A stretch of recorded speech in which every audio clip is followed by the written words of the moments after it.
Trump haleellaa Iraan irratti raawwachuuf daangaa yeroo dabalanii kennuun isaanii gabaafame. Iraan magaalaa misaayilotaa kan jedhamu lafa jala meetira hedduu kan gadi fagaatu qabaachuun ishee miidiyaaf gabaafamee jira. Pirezidaantiin Ameerikaa Doonaald Tiraamp qabxiilee 15 gara Iraanitti erguu miidiyaaleen gabaasanii jiru. Harka fuunee akkam jirtu kabajamtoota dhaggeeffattoota keenya. Kun oduu haala torbanii irratti qabannee kan isiniin dhiyaannedha. Oduu waliin kan isinii waliin turu Annaasur Haaruun. Yoo mana keenyaaf haaraa taatan subscribe godhaa nu dhaggeeffadhaa.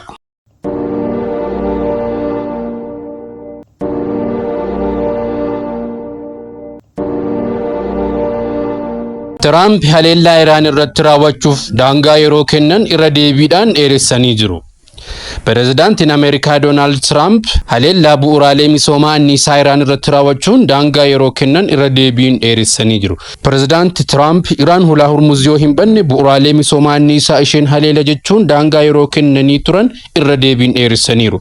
Pirezidaantichi torbee darbe Iraan yeroo sa'aatii 48 hin caalle keessatti hulaa Hormuz yoo hin banne bu'uuraalee misoomaa anniisaa ishee akka haleelan akeekkachiisanii turan. Haa ta'uutii wiixata darbe Iraan waliin marii bu'a qabeessa taasisuu ibsuun daangaa yeroo ka'an guyyoota 5f dheeressuun beeksisuun ni yaadatama. Iraan gama isheetiin mariin Ameerikaa waliin eegalte kan hin jirre ta'uu ibsitee turte.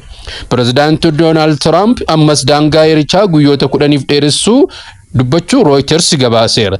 Iraan xalayaa gama ministeera alaa isheen barreessaa olaanaa mootummaa gamtoomanii Antooniyoo Guutareeziif barreessiteen biyyoota duula ishee irratti labsanii fi michuuwwan ishii ala kanneen biroo ulaa Hormuz fayyadamuu akka danda'an eeyyamtee jirti. Magaalaa guddoo misaayilota Iraan keessatti argaman.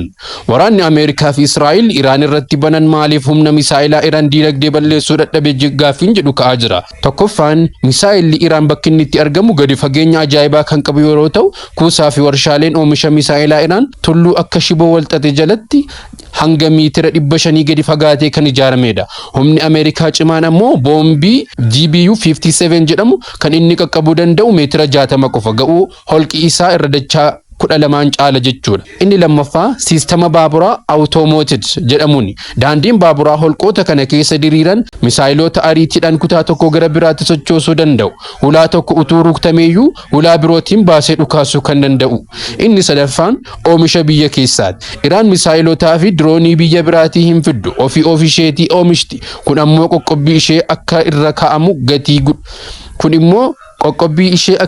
kaa'amu gatii dhabsiisa.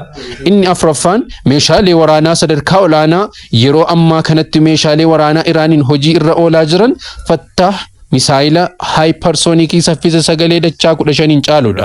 Kaayibar sheekan yeroo lafatti dhiyaatu kallattii jijjiiruudhaan ittisa qilleensa miliquu kan danda'udha.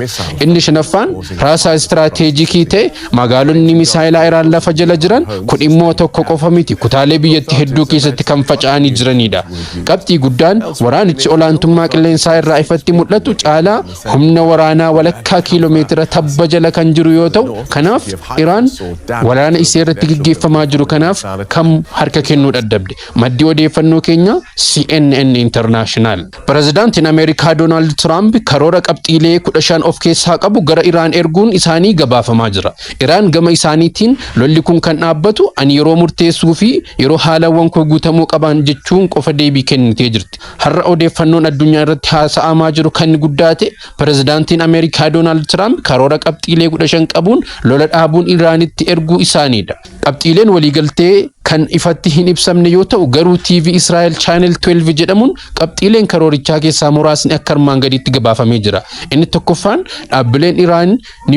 dhaabbileen niwukileeraa Iraan Natanz, Asfahaa fi Fordoo keessatti argaman hojii isaanii akka dhaabanii fi akka diigaman ta'uudha. Inni lammaffaan sagantaan niwukileeraa Iraan keessa jiru ifa ta'ee to'annoo addunyaa jala akka oolu. Inni sadaffaan Iraan gareewwan hidhattoota naannoo jiran deeggaruu fi hidhachiisuu akka dhaabdu. Inni afuraffaan meeshaalee niwukileeraa kuufaman guutummaatti akka barbadaa'an. Inni shanaffaan Iraan mootummaa meeshaa waraanaa niwukileeraa hidhatan keessa akka hin galmoofne yaada akkasiin. Inni ja'affaan meeshaan niwukileeraa haaraan akka hin oomishamne kan jiranis qaama addunyaatti akka kennaman. Inni torbaffaan daandiileen galaanaa Hormuz akka banaa ta'eef bilisummaa sochii galaanaa akka mirkanaa'u. Inni saddeettaffaan meeshaalee misaayilaa Iraan daangaa akka qabaatan of eeguu qofa akka tajaajilan kan kiiloomeetira dheeraa deeman akka hin hojjetamne.